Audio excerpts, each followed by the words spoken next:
Bigfoot Sasquatch mystery coast to coast and continent to continent. It's the Bigfoot Field Guide radio show, presented by the Mid-America Bigfoot Research Center. Over the next hour, we'll discuss sightings, behavioral characteristics, useful equipment, and all that is Bigfoot.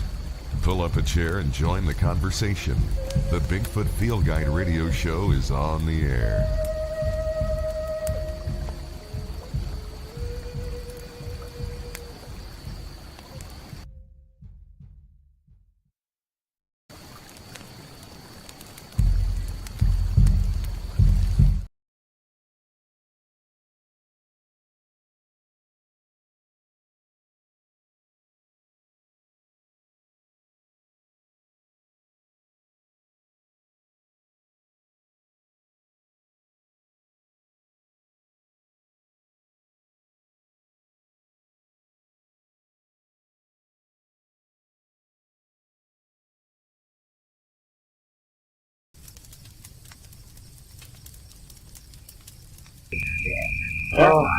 I apologize. I forgot I was going to bring David's recorder up to get through here. Oh.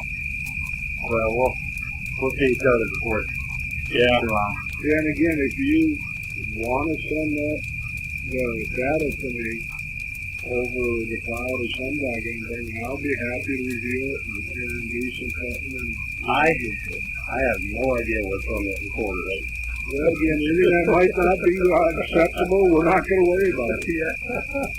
Yeah, when I come across that 10,000 hours of audio that I had, and probably 20,000 hours of video skills to go through, yeah, holy cow. Remember when we put the cameras up at Bullet? Yes. I still got 2/3 of the footage of that still up. Do you really? Oh, my goodness. See, and that's kind of why when we first started talking about the podcast thing. We get out in the woods, we get out there and just balls and balls, but how much stuff are we forgetting that we had back 10 years ago? Right, yeah. Oh, yeah. Where that little piece of information from 10 years ago might help answer something we run into today. Well, and like the real Super Dave, he's not active anymore, but he had a bunch of great ideas. Yeah. Because I'll come across some of the footage of him that we got. And of course, Larry Parks, he's not that active anymore. Yeah, but I still talk to him quite a bit, though. Do you really? Yeah. In fact, we were discussing, Robert's wanting to do a falcon expedition in February or January and do some research back up that Snake Lake Road. And I was telling Larry about it. He's all gung-ho about doing it. Yeah, I think you can pretty much forget about Smith Park because it's been turned into a Bigfoot destination, Well, Snake Lake Road would be really. Now, is that the one that you saw the sighting when they put the one out on? That actually, all BS aside, all those unknown vocals that I caught that night because of that flooding that was going on everywhere else on that road was, minute per minute, per file, the largest amount that I've caught of any one time. And not only that, I took photos of spots that were probably castable, and we cast one that was damn good over there. Yeah. And like I said, we had that sighting. There was no denying it. It was standing in the middle of the damn road in daylight. Yeah.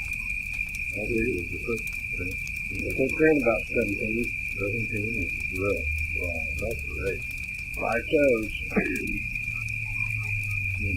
Well, maybe when you have that expedition, I'll have the drone with the funnel on it.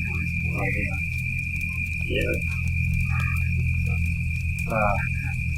I found a DJI Mavic 2 with a thermal camera on it for $6,000. Yeah, you got a big camera still, probably, right? You can buy those Mavic 2. That's what I bought. I bought it for $1,400. Yeah.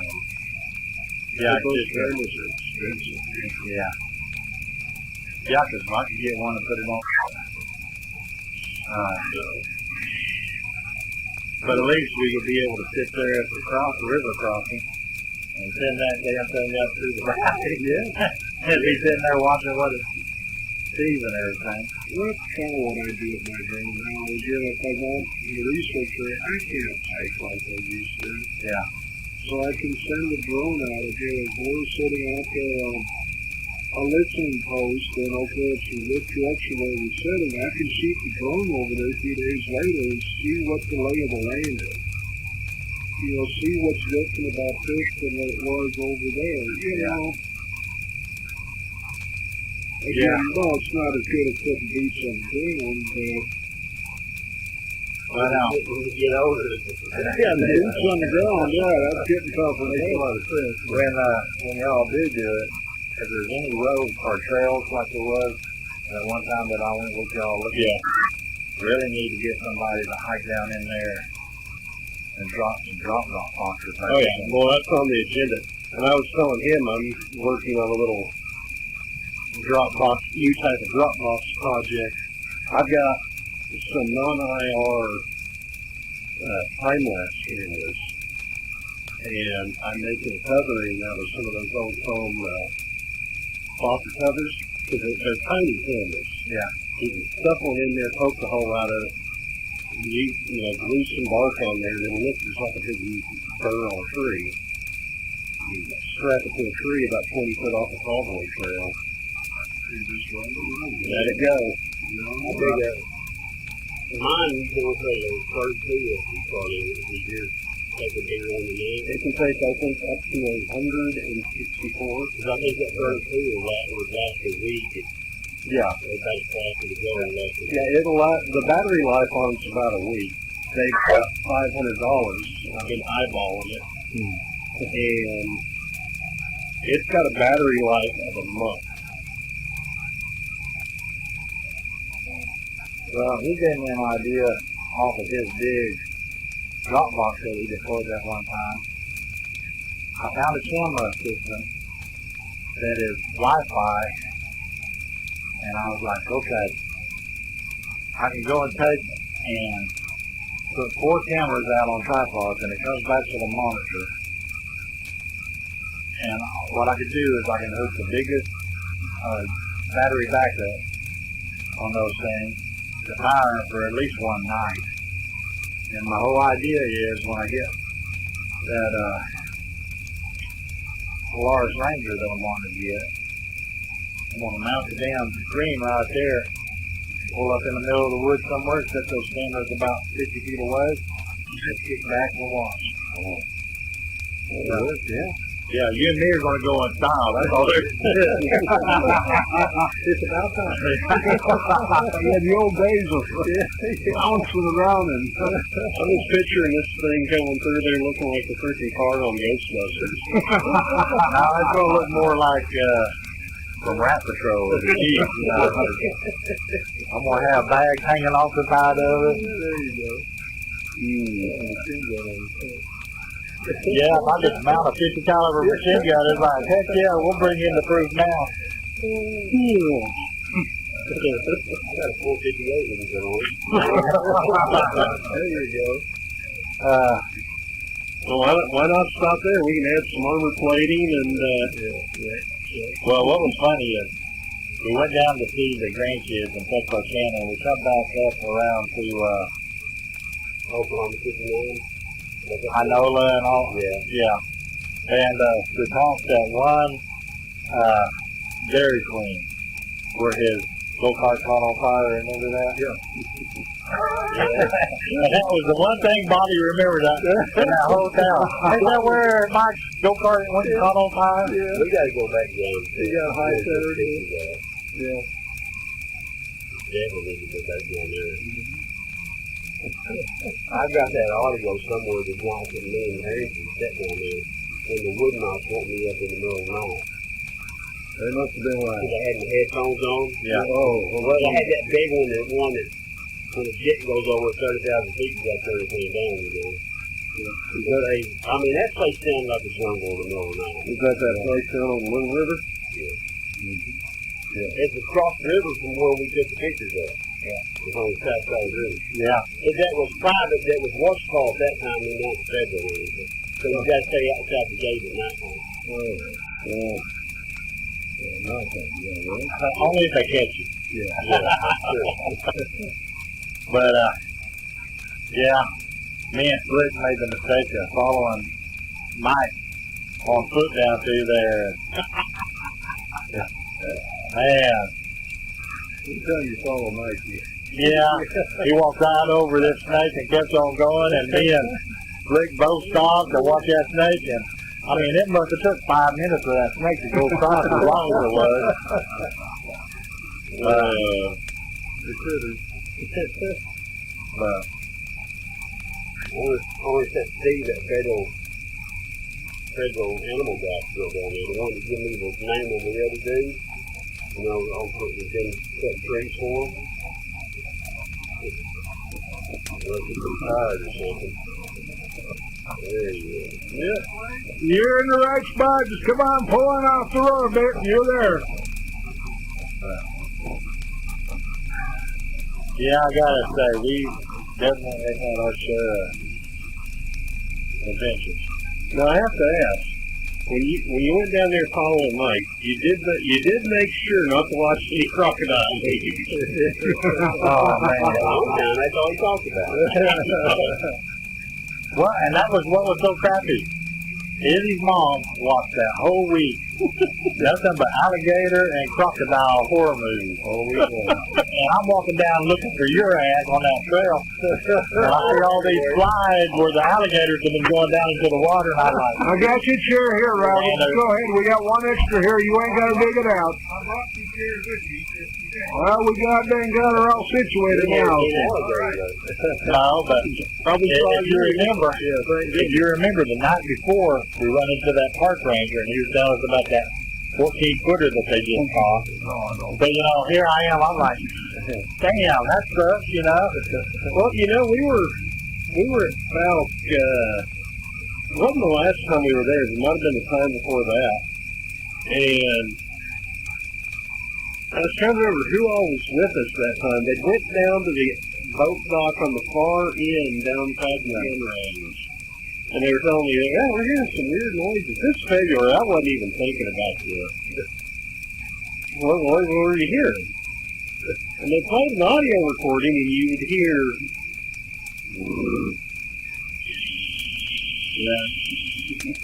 and you hear the water hitting it. Yeah. They go, well, that's weird. I wonder what that is. And I'm looking at it and that's the bull alligator. Well, it's too cold for them. Apparently not. You see the pictures of them with their nose about that high in the water that froze in the eye? Yeah. When they're alive?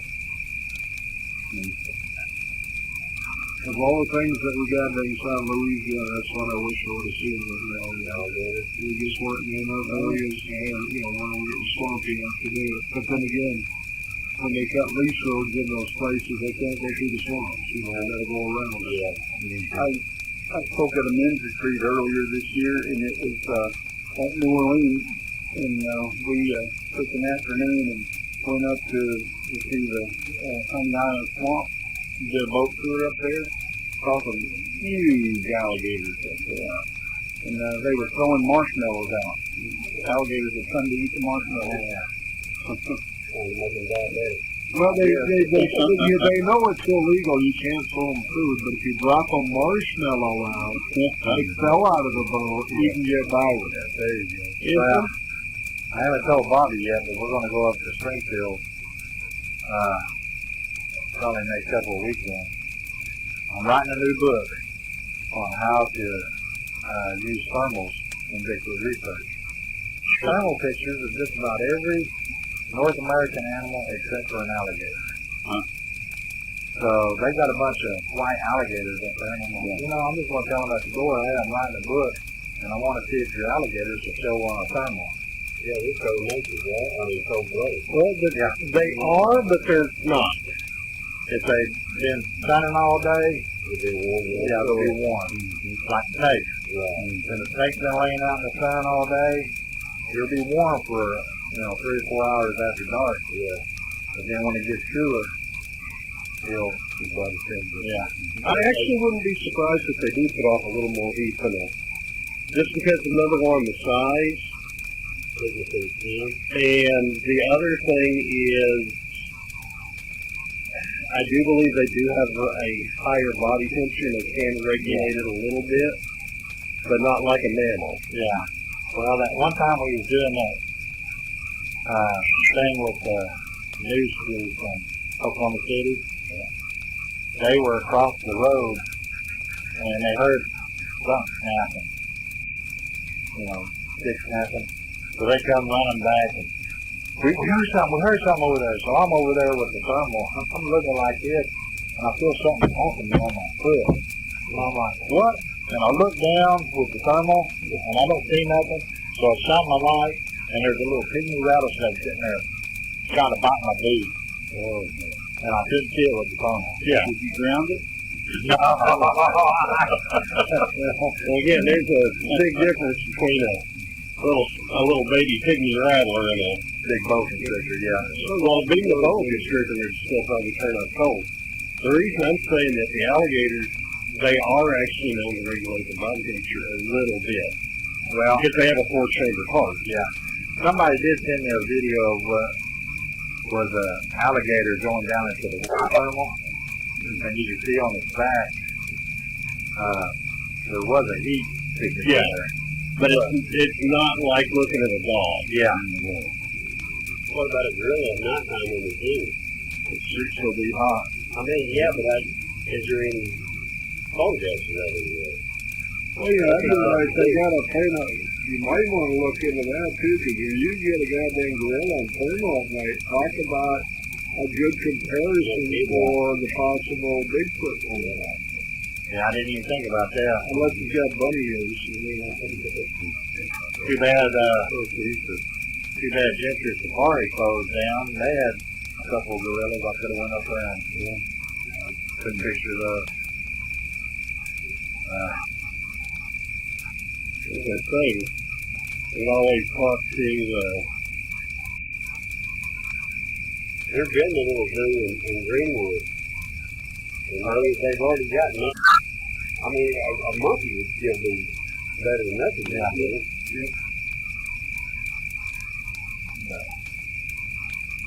We had somebody here a couple of years back, Bernie and I.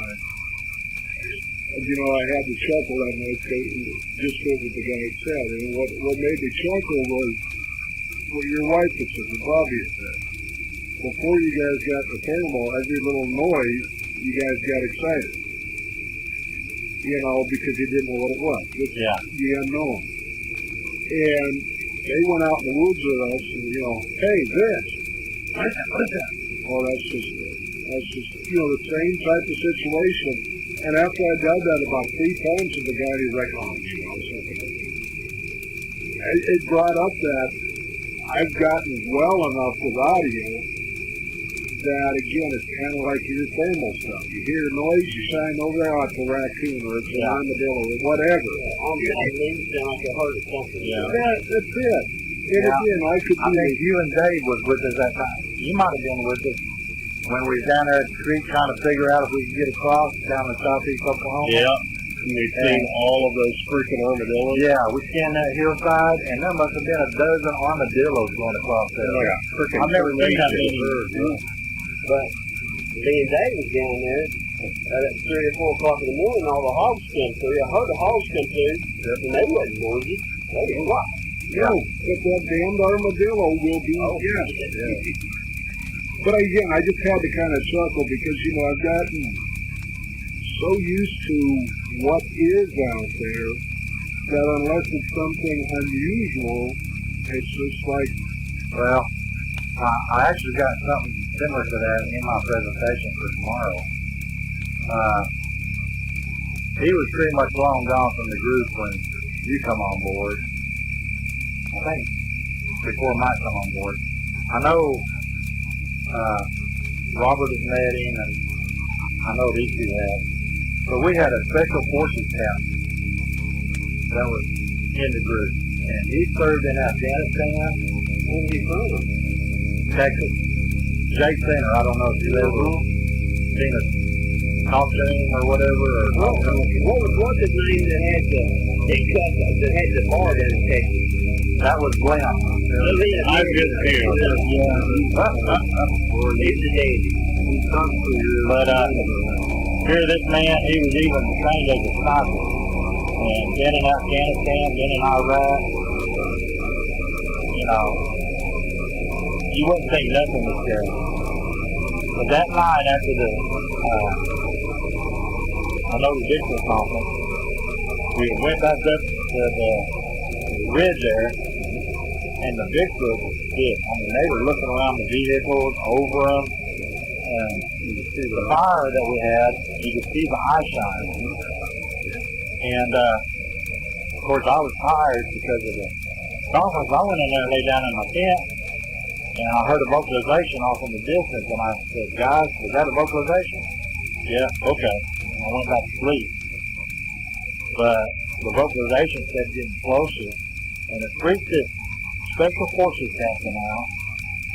The guys had to stay up all night pretty much, trying to keep him calm.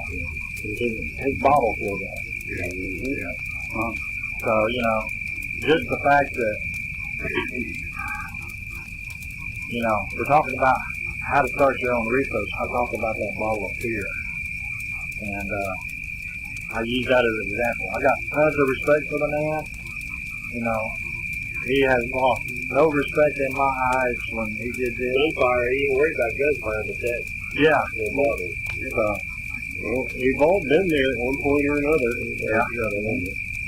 So, me on that damn four-wheeler after it got picked up. Asshole.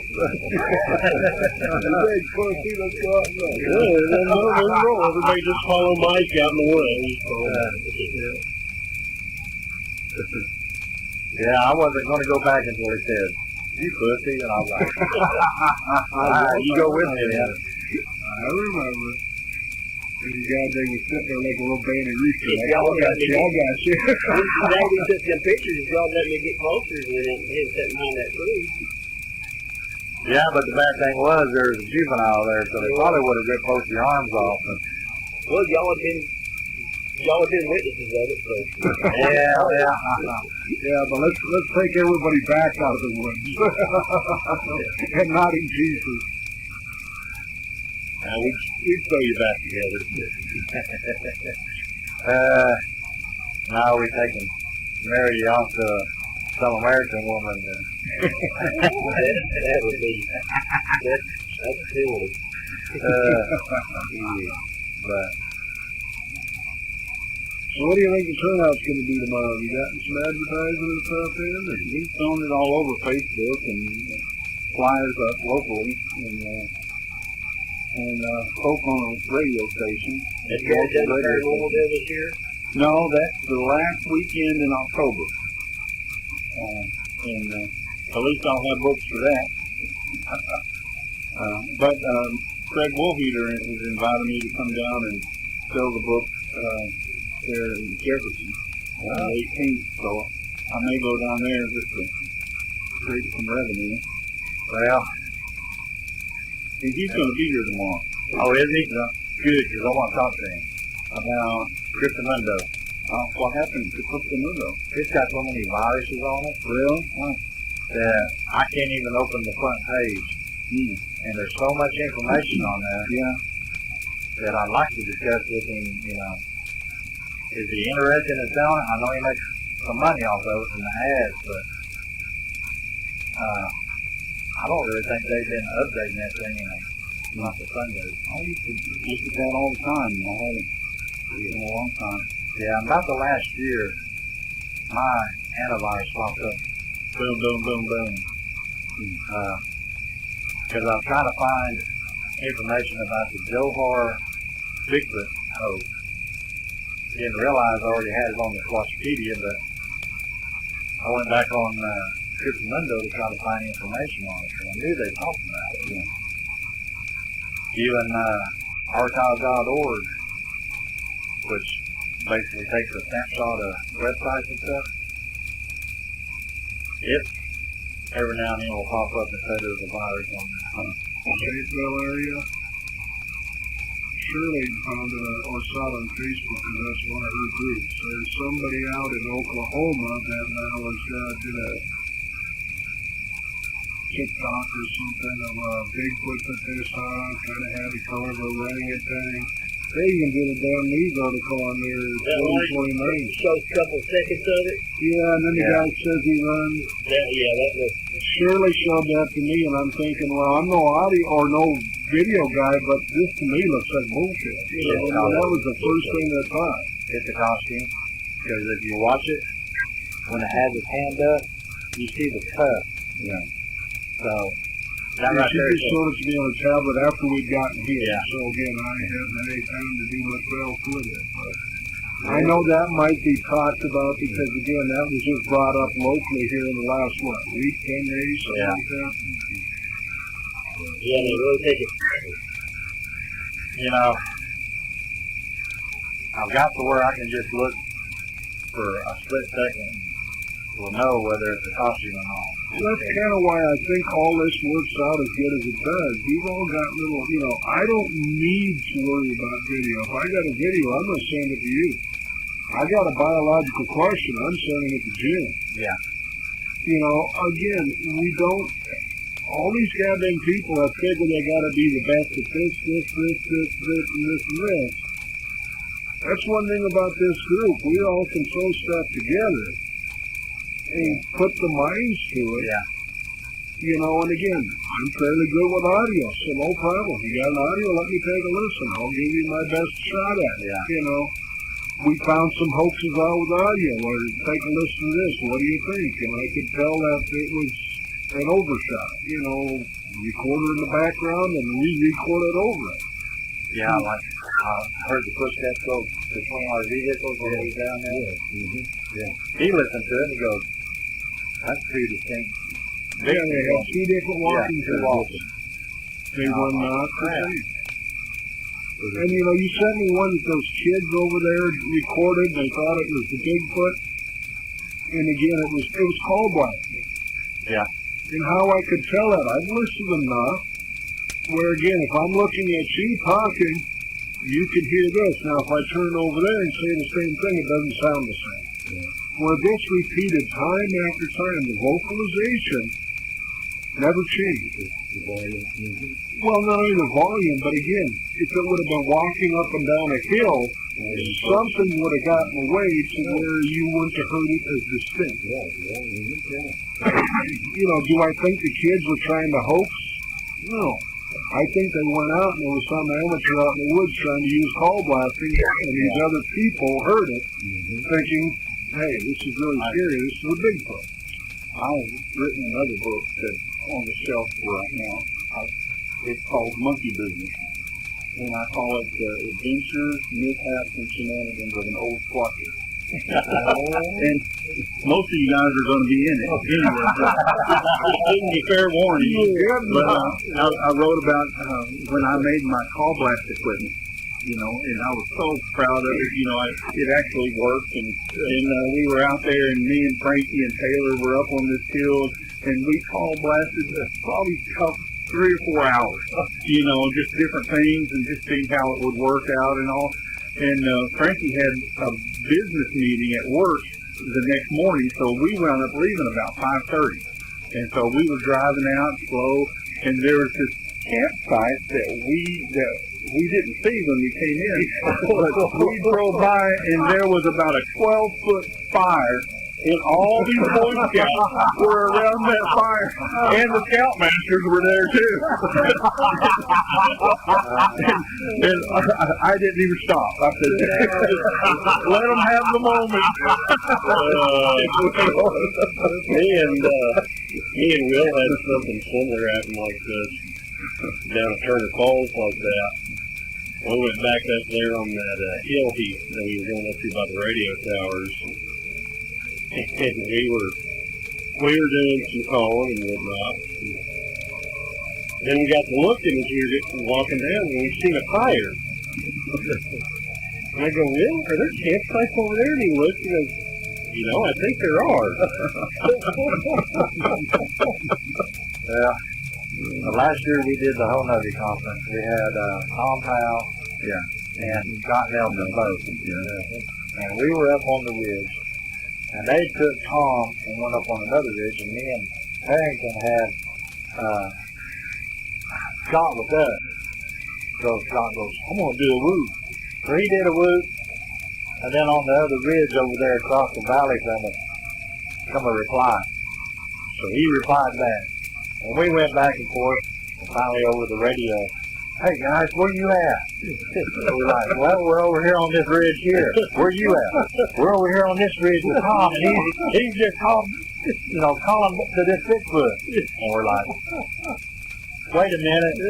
Hey, you guys! Did you hear that? Yeah! It's us, you idiot. Him and Scott had got where they were just going back and forth with each other.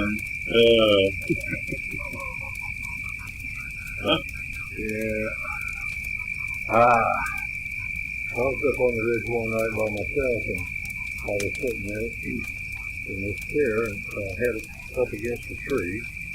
And I thought, well, I think I'll do a hoop or two, you know. And I did. And my golly, just within seconds, and it wasn't probably, I would guess 100 feet from me. Yeah. And he was right there. And we went back and forth about 5 or 6 times. It answered me each time, and then it stopped. You know, I guess it realized that. Yeah, this had a Bigfoot now. Well, Hey, Robert. Yeah. Let me ask you a question, Dave. When you were doing that, did it seem like it was getting closer? No. Or it just kind of stayed the same? Because, we've had some knock-knock games in my research area where they'd knock, we'd return, and when we were doing that, you could always, the knocks kept getting louder and louder, like they were moving in on us. Coming towards you. And then when they got close enough, whether they could see us, smell us, hear us, whatever, then the game would go in. And that's what I was wondering. Because again, in my main research area there, they use the knock as the location. And again, I'm 99% sure of that. And I was just wondering if maybe that was something that they did there. Because ours, when we were out there or not, you'll have, if they're in the area every night, an hour before to an hour after sundown, you'll get a series of knocks. They're different distances, different tones, but we'll get a series, almost like one, I'm here, that type of situation. And I was just thinking maybe that troop you were dealing with there were using the roots to locate each other. No, it's stationary. It didn't. Okay. Wow. Do you remember that night you went up into the marker area with me? I did. Hard to forget that night. That was fun. Yes, they were. I was going to be able to tell you, it may be once a month you're there, maybe once a back week up in you're the there. air, didn't expect, it's kind of showing in the area and didn't expect nothing to happen. That's one thing I pull up the old farm I'll out, get get sick you get out of here. Okay, we got out. My feet hit the ground. Huh? And I thought, oh my, this is great. Touchdown. People say what they want. I'm taking two or three researchers out there, and we had stuff happen every time. Yeah, they're definitely there. I always remember that night. You had the little one come up to your well house, and I was up there at Jurassic Park, the Big Head, and Bobby was with us, and the juvenile and the adult come up there ripping his door off, and at the same time we're also on the phone with APES and Georgia. and they had a Bigfoot I think they run out and rammed into their Jeep as they was going down the road. I thought it was just a bluff charge. It might have been a bluff charge. It's been, shoot, 15 years ago, but. Was that a full moon by chance? So whatever was going on out there at my place, I'm pretty sure I was the instigator. Well, we were on the road, and the tree line was about as far as this tree line here is. And we're on the road, and we're getting pelted by rocks. And Big Head had a big spotlight. He was trying to shine in the field to see if anything would stand up. Trying to keep him off. And then I had to pick up the call from APES as they were freaking out. And I'm like, man, this is just totally awesome. 3 different areas, you know, all having activity at the same time. Yeah. What was funny is Big Head came out there the following night. Yeah. And I took him back up to the marker area because I think he was kind of thinking I was making it all up.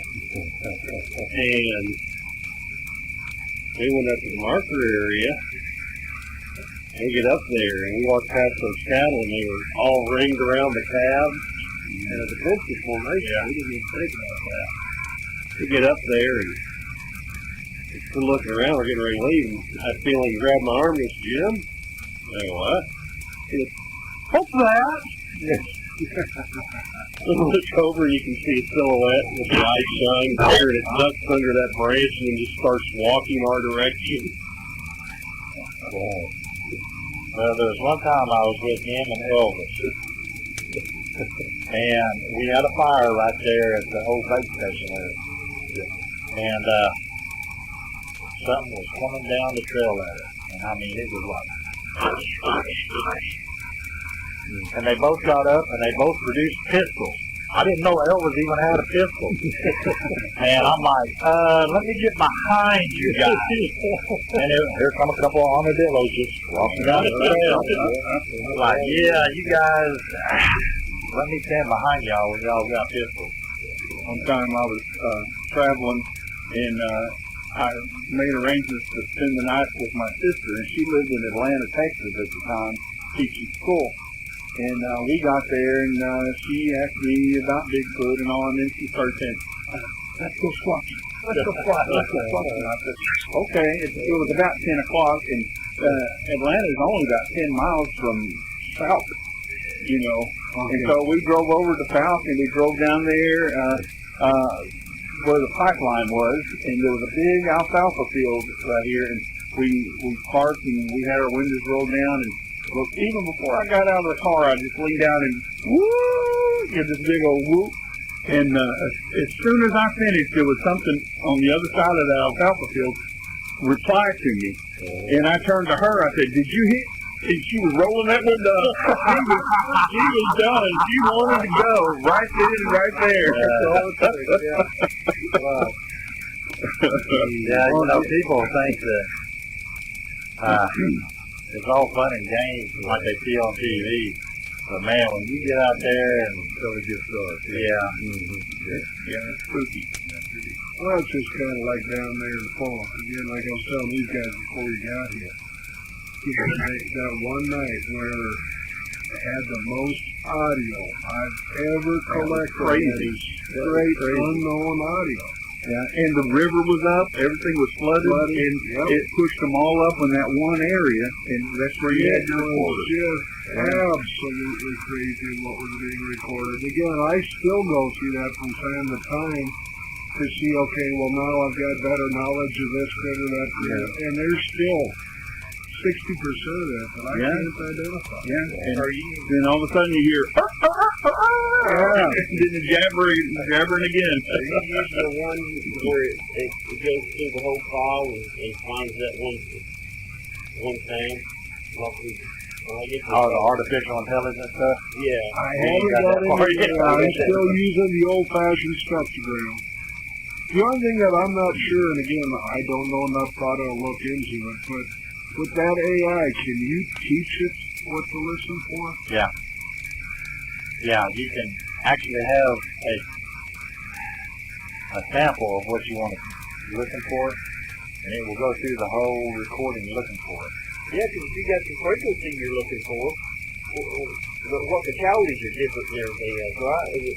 Well, that's one of them, yeah, by all means. But I'd also, especially with mine, with the knocks, and even some of them that we caught during expeditions in the valley, where we'll set up a recorder and then we'll head down and again, you'll hear all these different toned knocks. Yeah. Now, when you're listening to it and there's a knock once every 30 seconds, you really can't hear the tone difference. But if you take all that dead airspace out between the words knock, knock, knock, knock, you can definitely hear a tone difference between each one of them. What was the name of that one? That you use the sound? I use Audacity to do this stuff to ground. You would think it would be, it's been out so long, it would have a deal where you could go in there and pick out one, final. Yeah, but it doesn't allow it to do it. I can go in and, be watching it while I'm listening, and I go, okay, here comes Kyle. Let's see, yep, that's what it is. Here comes this. Yep, that's what it is. Yeah, now I've got a server sitting there in the office that I want to set up to do that AI stuff. It's just I gotta find time to be able to. What's the name of that AI stuff again? I got the booklet there at the house. Because again, there was one for birds, one for mammals, and I think there was another one for insects or something. There was 3 different varieties of it. Yeah, it's I've got the software downloaded, so I guess I know I'll have a week off at Thanksgiving and a week off at Christmas, so I'm not going deer hunting this year. Izzy kind of messed that up. He went up to the gigging tournament back in April, and they got him a little too wasted, and he mouthed off to somebody's daughter. So he's like, "Yeah, Grandpa, let's all go to deer camp this year. Let's let it cool down." So he's learning as he's growing up too. That's good. We all got to do some dumb shit. As nature intended. Absolutely. I'll work on that server that week, and well, again, I know that personally, I've probably got of raw data, a third of a terabyte, just in raw data. Yeah, I'm currently sitting on 14 terabytes of video, audio, pictures. I mean, stuff that's been sent to me over the years, and I just ain't took time to get it all cataloged and everything. Because, I think the Sonoma stream, the Clatimate stream, you know which one I'm talking about. Again, when I first got playing in this game, everybody's excuse is that must have been a regional animal, just from up there because nobody could identify it. Well, now it's been recorded 5 times in my area. It's been recorded once in central Missouri, and we've recorded it down in Fall. I'm pretty sure it's not an alligator vocalization of the Pacific Northwest. Well, I do lean heavily towards the Ohio stream is actually somebody out coyote hunting with a air raid sign. The Ohio could be, but I'm talking that Climate stream. Yeah. The one I call the Missouri stream, same doggone thing. Maybe a little different tone, but structurally it is so close that the one I'm really used to hearing, used to be a file on BFRO, and I took it down. Which, by the way, I think they're changing the numbers on their site. Because they dropped Oklahoma down to like 60 sightings, and it was up in the hundreds. Did they have somebody leave and they took a bunch of the sightings with them? Or? No, I think what it boils down to is Moneymaker really hasn't had time to refine things after finding Bigfoot. Yeah. He's become too much of a celebrity, and he's really letting the database go to crap. Did he do all that himself? No, he had lots of people help. But then they had a big falling out because a lot of those people who were big names back in the 90s and 2000s, basically told him, here's a list of demands that we have that need to be changed for the BFRO. And he just let them all go to hell. And so that's how we come about with the AIBR and SRI and a few other small groups. Well, I know Stan Courtney ain't no young man anymore.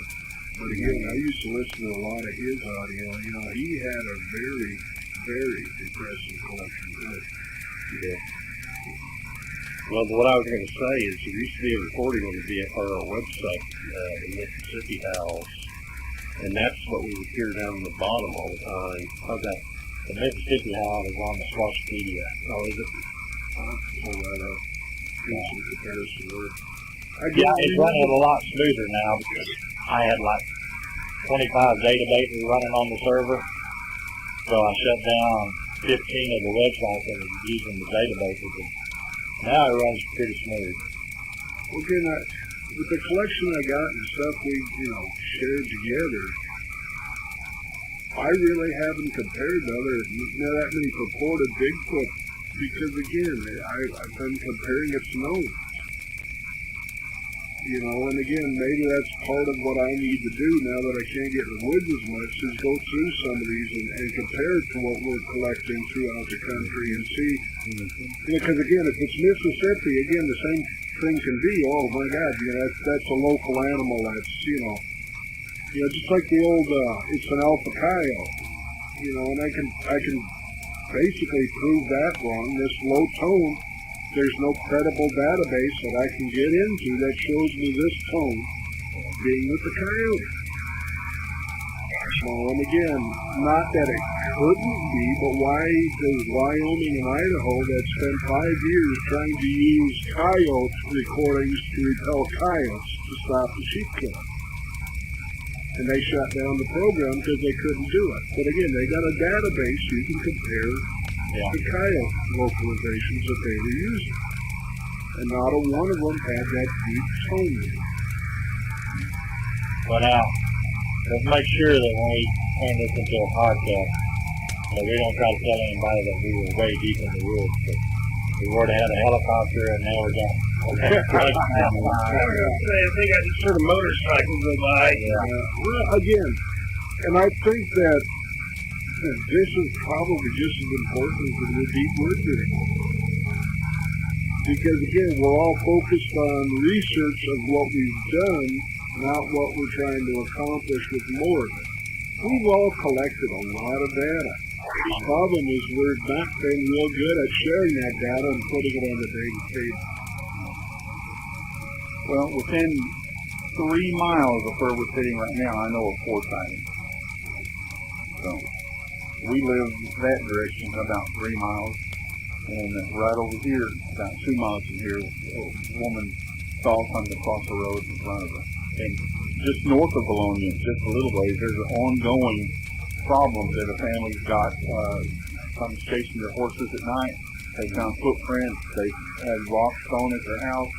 And when the husband, he leaves pre-dawn, he's an electrician, and he goes out, and when he leaves, about 30 minutes later, something is tapping on the glass outside.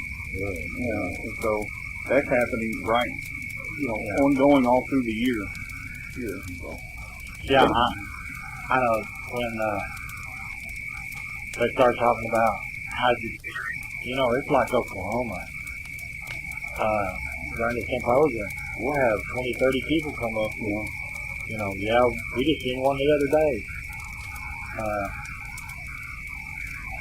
Well, I write in this good book that I'm sure they are. I'm not saying they're real. I'm not saying they're fake. Personally, I think there's something in the woods. It's not a religion. I don't have to convert you. You just take the information and do with it as you will. Yeah. But I think there's something out there. So this gal that's right outside of town, do you know her personally, or are you hearing it second and third hand? Oh, no, I know. Would that allow you to take a recorder out and drop it off? Well, I've been out there a couple of times.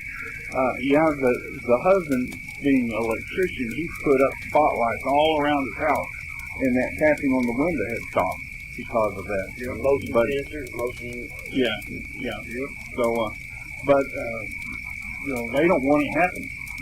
It scared his wife to death. That something's out there. And so he thinks that it's moved to a neighbor because the neighbor is doing things that are a little bit odd. He had big dogs that would be out at night, and now the dogs are being put inside at night and just things like that. And so, don't know. I wonder how many times that happens. One guy will figure out what's going on, and he, again, like you say, this spotlight, that right motion spotlight taken off.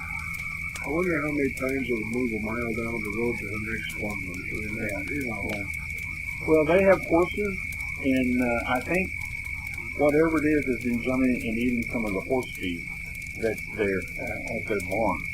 And so, I think... getting gravy? No, I didn't ask that. That is kind of interesting sometimes, but I don't know that. I don't think it's happening. Well, remember the old girl up there in Nebraska that flying that American flag that got raided? Oh, yeah. She's like, it was Bigfoot that did that. I passed by a cemetery the other day that had a flag that the wind had ripped it up so bad and then actually tangled everything and made it into braids. Yeah. I took a picture of that and I thought, that just proves it right there. I mean, do I think that Bigfoot is capable of doing that? Possibly. Yeah, possibly. Yeah. But is it doing it? I doubt it. I doubt it. You know, a lot of the things that people claim that is Bigfoot related, I got to step back and think, these things are hiding from us. Yeah. Why would they do something to just show that they were there, you know? Like these trees that supposedly get shoved down and the root balls are up in the air. You know, most logging companies do that. So they know where to go back to, you know, as a sign. Do you really think 10 Bigfoot are going to go up there and get a big tree and shove it 10 feet down in the ground and show signs that they were there? Well, usually where they find things like that, humans aren't there. So, if it's some place where humans are, I can see them be stealthy. But if we're not there, no telling what they do. Well, we went down to Beaver Gap, Gillyville. Mm-hmm. They have completely obliterated the whole area. It's really, cut down every tree in sight. Oh. But there's about 4 trees that they turned upside down and shoved down in there with the root balls up. And I mean, you wouldn't recognize it, Dave. It is just bare. That's sad.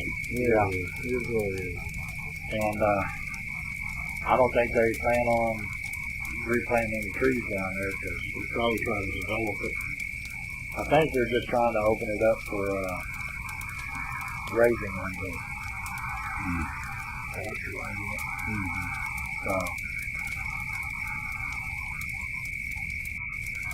but then we also found out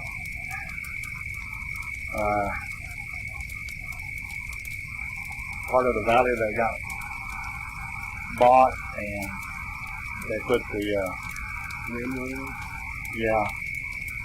kind of find out there's a lot of human trafficking activity down there coming in on that airfield now. Really? Wow. Yeah. Mm-hmm. But yeah, that's another reason why I want the drone with the thermal, so I can pin it up high enough to look on top of that mountain and see what's going on. Well, hill, but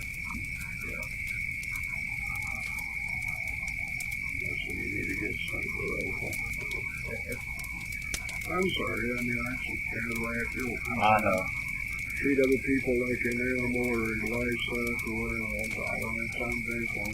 You seen the drone that Frank's got that flamethrower? No. They got one that the Russians hiding in the tree, and it's just going along spraying it. Well, I know they got some drones here in the United States that shoot the flame out about 10 feet, but they use it mainly for hornet's nests and stuff. Yeah. No, there's plenty of video on them. Just the stuff that they've been doing over there in Ukraine, though, just blows the mind. I feel like how the Israelis blew up with their phone. You know, if they were smart, they'd say, okay, we're done. We're done. You know, if you can do that, you know, you can't imagine what else they can do if they want to. There you go. But they ain't smart enough ever to figure that out. Too bad we can't do that for Bigfoot. Put some out there that we can remote detonate. Well, you know, you said something again. I'm not going to disagree with you, but is Bigfoot really hiding from us? Well, he's avoiding them. Yeah. So I guess I can't argue that. I avoid a lot of people. I mean, I'm just wondering what we were seeing with the thermals. We were seeing Bigfoot move at night the same way he would move at daytime. Like he doesn't know that we can't see it now. Yeah. He's hiding behind trees. He'll peek around. You know, he'll move when he thinks, you know, he can move. But they will sit there for the longest time watching you. And I really think that they know just because of hunting season. They see us out there with those little boomsticks and see them deer drop dead. You know, it's best to avoid what we do. Yeah, that too. But again, in some instances, that seems to be a doggone dinner bell. Well, it's a easy home obvious. That's what they call it.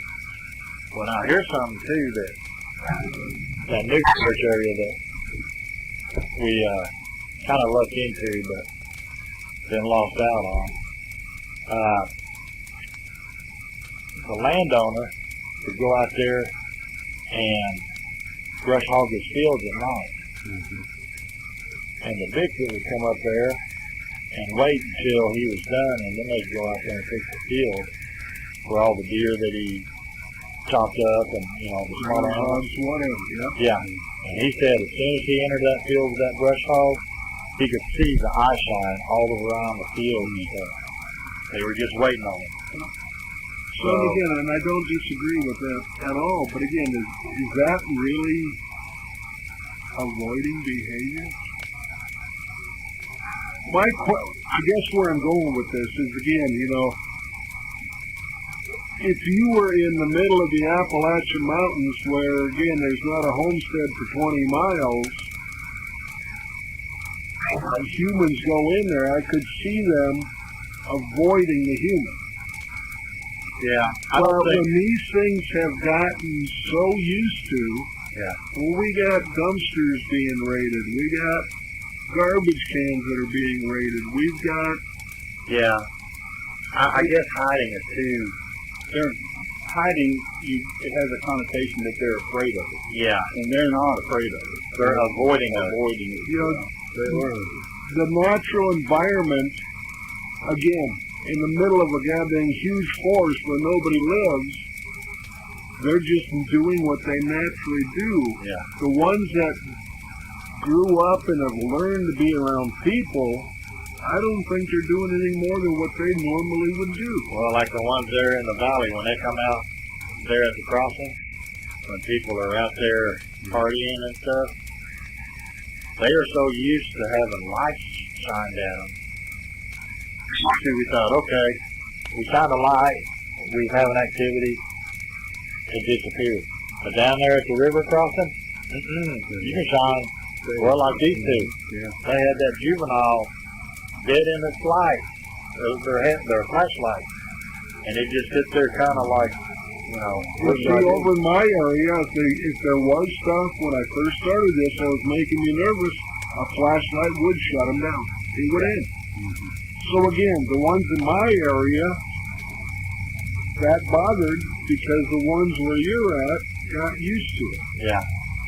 And again, I'm the one that's probably the most to blame of any, for whatever reason, I'm thinking one size fits all. I mean, and even when it comes to deer, bobcat, fox, you got fox living in a big city. And that's just as natural for them to live in a big city as it is out in the forest. Yeah. And again, for some reason, when I was looking at the thought of Bigfoot and researching it, I thought, well, if this works in the Pacific Northwest, it'll work in Missouri. Because it's just, I guess it's dumb animal, whatever you want to call it. But I think they've adapted to their areas well enough that, again, just what works in our different areas, we've got a lot of common, but we've got a lot of differences too. And I think if we went down to Texas, we could find a lot of difference, but again, a lot of similarities too. Yeah. Well, one of the things that I do have to argue about, there's been sightings like at Mohawk Park up in Tulsa. There's been sightings at Lake Thunderbird there in Oklahoma City. But when you look at where those sightings occurred, there's a lot of woods that comes right up to the city, and there's not really any of the city built up around it. There's a way to get in there. Entry and exit point. Yeah. But for when people post that, I seen it in Central Park, New York. There is no way that Bigfoot is going to be able to get to Central Park without being spotted on the streets. And want to stay there. Yeah, because if you look at Central Park on Google Maps, there is no area that doesn't have a trail or a baseball diamond or, the zoo. There's just no way. Matter of fact, this goes back to my presentation about tar babies. We got involved in a tar baby over there at Wagner. When we first started the group, we had this guy that he wanted his agenda to overcome the agenda of the group. And this woman contacted him and said that she had Bigfoot coming through her property every night. Oh, he was so excited. This is the next great thing, the greatest thing on earth. I went up there and I looked. He come and check this out. It was 1 acre wide by 4 acres. That was her property. It was overgrown with brush. I mean, a Bigfoot could not get through there. $1 million homes all the way around us. Well manicured lawns and stuff like this.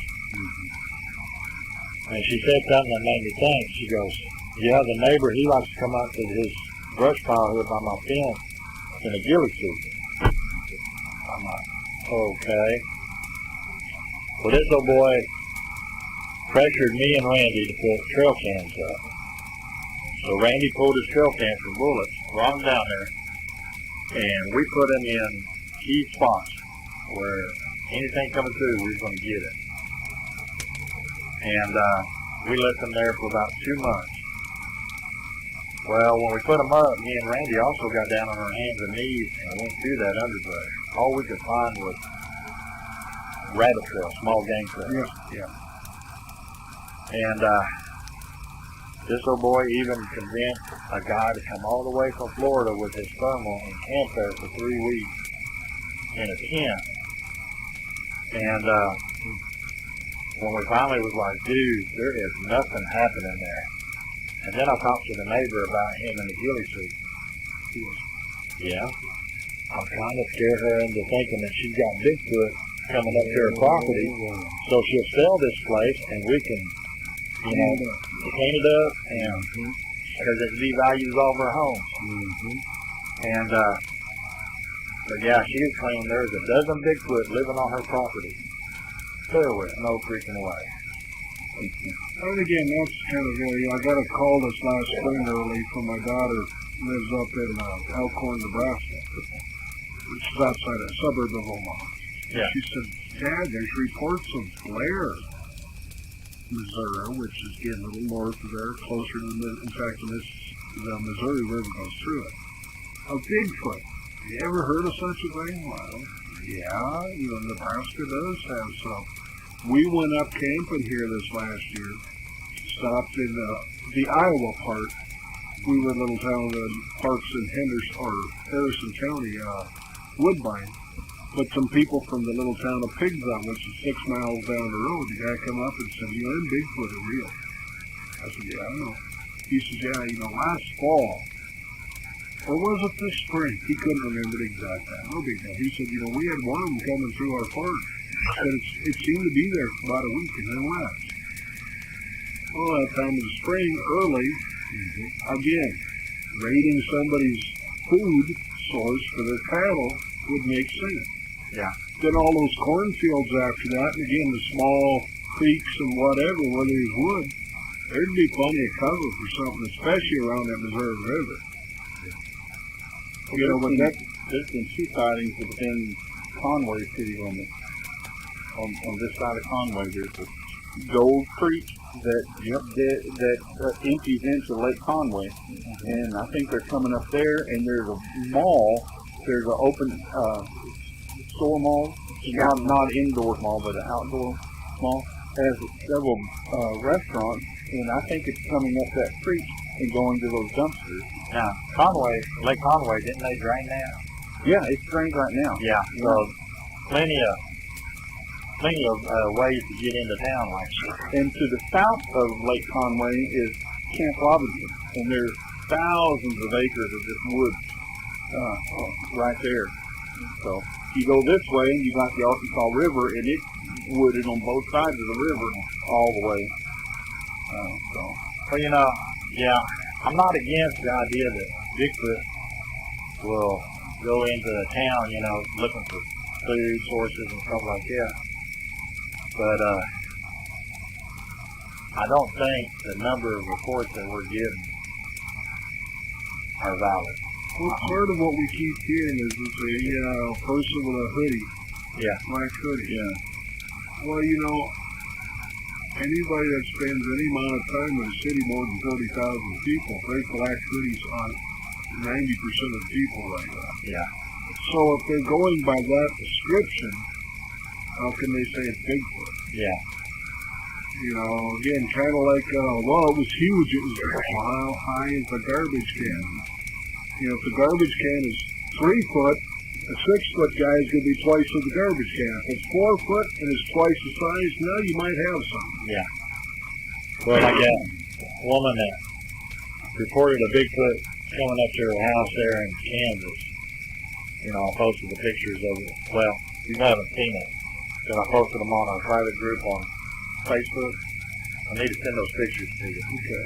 Because I remember hearing of Kansas. She was saying that the Bigfoot would come up there and bang on her house and throw rocks at it.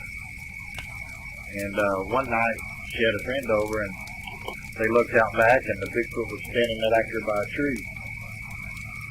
Well, the problem is there's hardly any trees at all. There's a strip of trees that go right behind her house that's probably as wide as the length of your camper.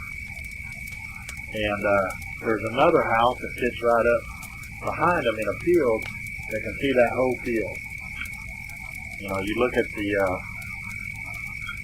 terrain features and everything, and it sits up high enough that it watches everything in that area. And plus, it's about an eighth of a mile from the interstate right there. So we think that she's probably either seeing a homeless person coming up there, stalking her, or somebody stalking her. And Of course, you kind of got into it with Amy because Amy was like, how dare y'all not believe her? It's like, well, when you look at all the details as far as the terrain and the woods and stuff, that Bigfoot could not move around in that area, so why would it even be there? She thinks it would be out in the fields.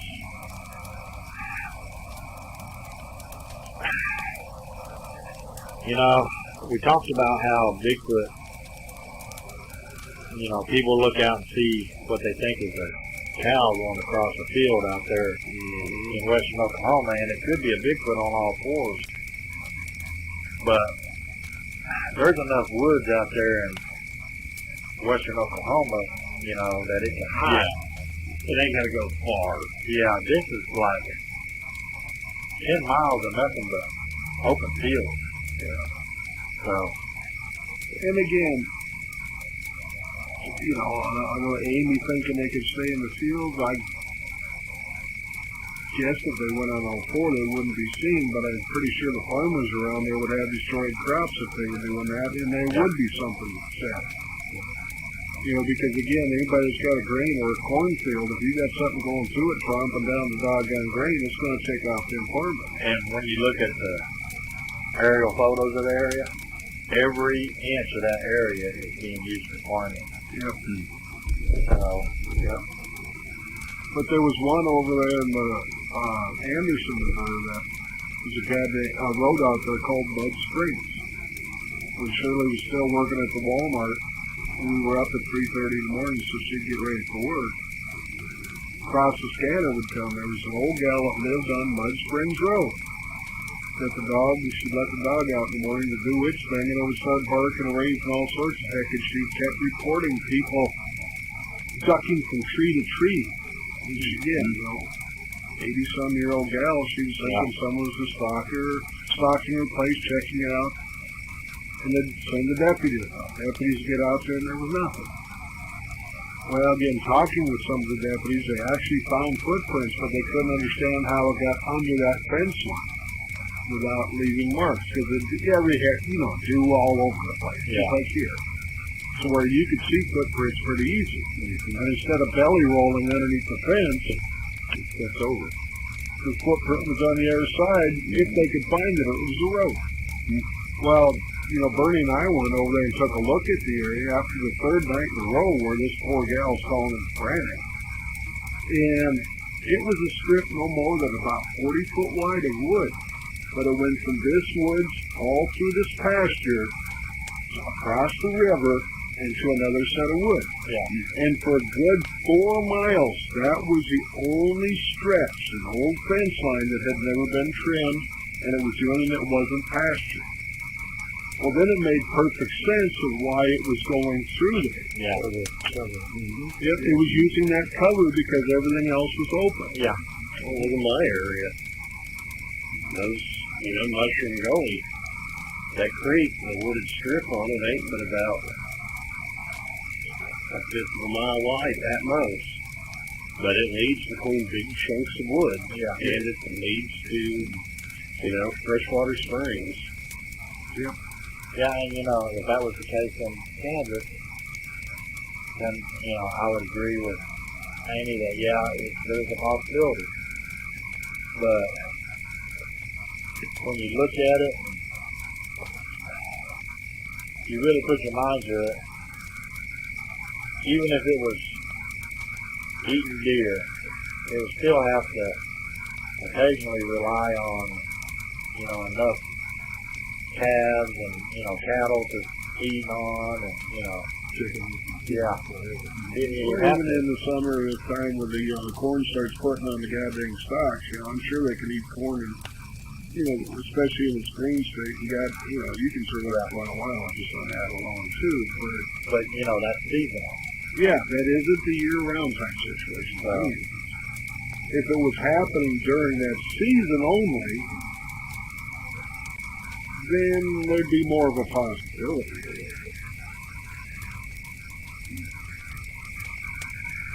Gentlemen, I've got to go. I've got some computer stuff to do before tomorrow morning. Now, who's running the doggone where I need to give my presentation to? Is that you? That would be Frankie. Okay, I'll beat up on him in the morning. Okay. All right. It's on the jump drive, right? Yeah. Okay. All right. And All right. thank you for not making me first this year. Huh? I was like, yeah! So, ha ha ha! Yeah. Hey, at least I'm not last. Yeah. I'm last, so. Yeah, it's not a problem, but I just want to, I thought it was Frankie, but I wasn't sure, and I do have it on the flash drive. My computer's in here in case we test it real quick and it doesn't work. I got the computer in here. Now, I did bring my camcorder on my tripod. So I just had to figure out where to put it, where we got. Because a lot of people like the fact that we're posting our presentations online. Just makes it that much better, for when we do have another one, we'll be like, yeah, these guys are talking about this, One time a young preacher was asked to speak at this seminar, and they had several speakers that day, and he sat down beside this well-renowned old preacher. And the young guy was just so excited about being there and all that, and he was making a lot of conversation. And finally, he turned to the guy and said, "Well, sir, are you going to be here to the bitter end?" And the old man looked at him and said, "Some bitter end." He was the last speaker. So tomorrow I'll be the bitter end.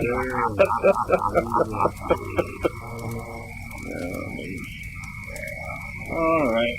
Jim, you can come anytime you want.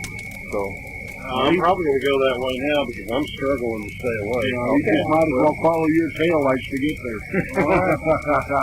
No, it ain't that far. Had I known that we were going to do this, and had I prepared we could have done this with a fire in my yard, and we'll do that next year. Well, why don't we just kind of plan on? Let's, it's up to you guys, I'll plan.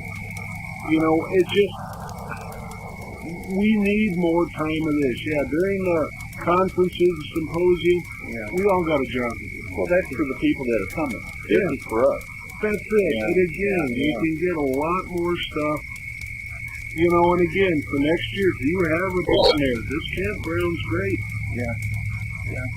I was actually really hoping that Darren and Bobby would bring theirs because they pull up on that side. This whole area would have been between the two of us.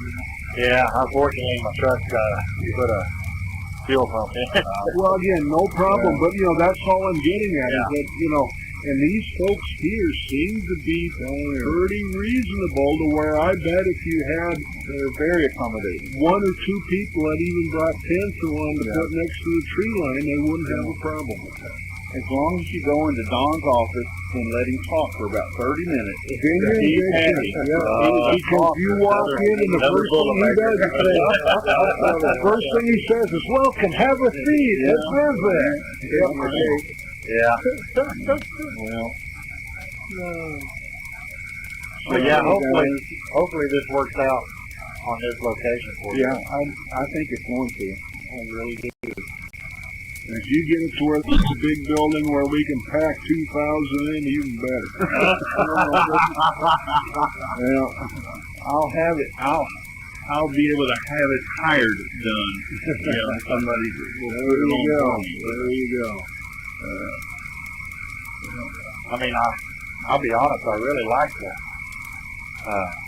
high school gym in Conway, that time that you had it. That was real nice. But Yeah, that was real expensive too.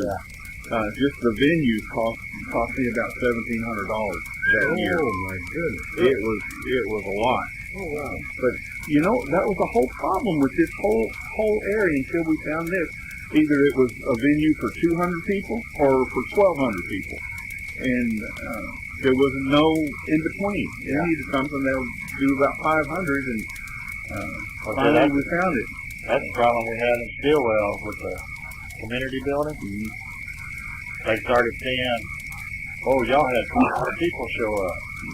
That was over 2 days' time, but they were like, "Y'all are making tons of money, so instead of $100 to rent it, now we want you to pay $400. Yeah. So I understand your pain about last year getting done that way. Well, again, I'm just glad you found it. Again, Well, you can thank Michelle because she was the one who really forced me to come look at it, and I fell in love with it when I saw it. So.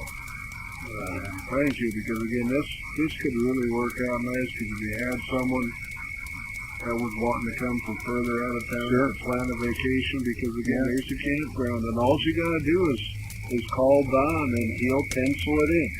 You know, if there's room, he'll pencil it in, because that was what I said. I'm not going to drag my camper if there's no, I'll guarantee it's fine. I'd love to show you guys some of the places that I'm watching, you know, around Lake Conway or up at the Cadron in the northern part of the county. That'd be great. Or over in Saline County where there's like 80 sightings in that area right there.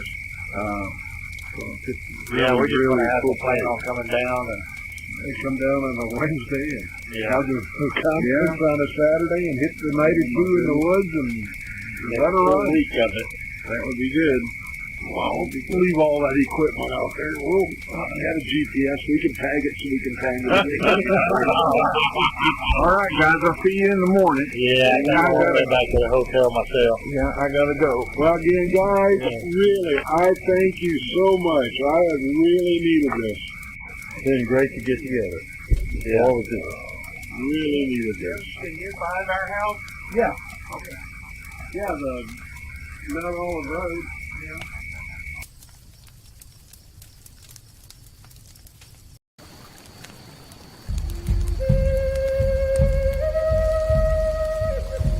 You've been listening to the Bigfoot Field Guide radio show, presented by the Mid-America Bigfoot Research Center, where researchers think outside the box. Available for download on iTunes and from mid-americabigfoot.com. Thanks for listening, and remember, the next time you're in the woods alone, maybe you're not.